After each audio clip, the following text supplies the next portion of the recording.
वैसे तो कहा जाता है कि भगवान ने किसी को गरीब नहीं बनाया, हर किसी को इतना जरूर दिया है कि वो अपना जीवन यापन कर सके। और अगर किसी को जरूरत से कम भी दिया है तो उसके लिए ऊपर वाला कुछ ना कुछ ऐसा इंतजाम कर देता है कि उसका जीवन चलता जाता है। हम अक्सर दूसरों के धन को देखकर अपनी अमीरी और गरीबी का अंदाजा लगाते हैं। हमारे पास 500 रुपए हैं और सामने वाले के पास 2000 हैं तो हम खुद की नजरों में गरीब हो जाते हैं और दूसरा व्यक्ति अमीर। हम ये नहीं सोचते कि 1000 कमाने वाला मेहनत कितनी कर रहा है, उसकी जरूरतें कैसी है।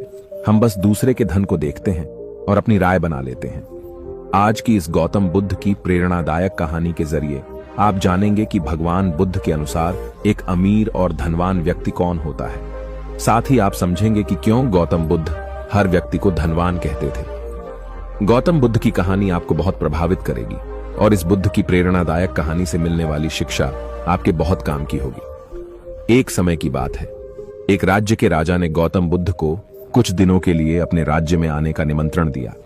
उस राजा के निमंत्रण को बुद्ध ने स्वीकार किया और वो अपने कुछ शिष्यों के साथ उस राज्य में चले गए। बुद्ध से मिलकर उस राजा ने उनसे प्रार्थना करी कि वो कुछ दिन वहां रुककर उसके राज्य के लोगों की समस्याओं का समाधान करें और साथ ही उन्हें धार्मिक मार्ग पर चलने की शिक्षा दें। बुद्ध ने राजा की बात मान ली और 5 दिन के लिए उन्होंने इस राज्य में धर्म सभा करने का फैसला किया। गौतम बुद्ध की आने की खबर पूरे राज्य में फैल गई और धर्म सभा के पहले ही दिन बहुत से लोग आए। उसी राज्य के चौराहे में एक रामू भिखारी बैठा रहता था। उसे भी गौतम बुद्ध के आने की खबर थी, लेकिन वो सोचने लगा कि धर्म सभा में जाकर मुझे क्या मिलेगा, यहीं बैठा रहता हूं। जैसे जैसे लोग आएंगे वो मुझे भीख में कुछ ना कुछ देकर ही जाएंगे। पहले दिन बहुत लोग आए और इस रामू भिखारी की अच्छी खासी कमाई हो गई। अगले दिन फिर वही सिलसिला चला। भीख मांगने के साथ साथ भिखारी ने यह भी देखा कि धर्म सभा में जाते वक्त लोग दुखी और उदास से होकर जा रहे हैं और उसे कुछ देकर भी नहीं जाते। लेकिन जब वो बुद्ध से मिलकर वापस आते हैं तो काफी खुश दिखते हैं और खुशी खुशी भीख भी देकर जाते हैं।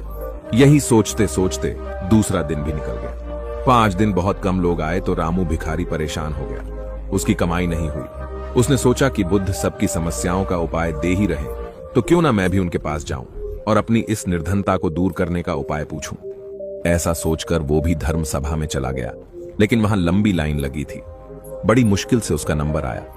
बुद्ध के पास पहुंचकर उसने प्रणाम किया और बोला, भगवान, इस गांव में सभी लोग खुश हैं और सभी धन सुविधा से संपन्न है, फिर मैं ही निर्धन क्यों हूं? उस रामू भिखारी को देखकर भगवान बुद्ध बोले, तुम निर्धन इसलिए हो क्योंकि तुम हमेशा दूसरों से मांगते रहते हो लेकिन कभी किसी को कुछ देते नहीं। तुम सोचते हो कि लोग तुम्हें भीख में बहुत पैसे दें, लेकिन बदले में तुम किसी को कुछ देना नहीं चाहते। ऐसा सुनकर वो रामू भिखारी बड़ी हैरानी से बोला, भगवान, मैं क्या लोगों को कुछ दूंगा? मेरा तो खुद का गुजारा भीख मांग कर चलता है। मेरे पास देने को है ही क्या? बुद्ध कुछ देर के लिए मौन हो गए और थोड़ा देर रुकने के बाद बोले, तुम बहुत मूर्ख हो।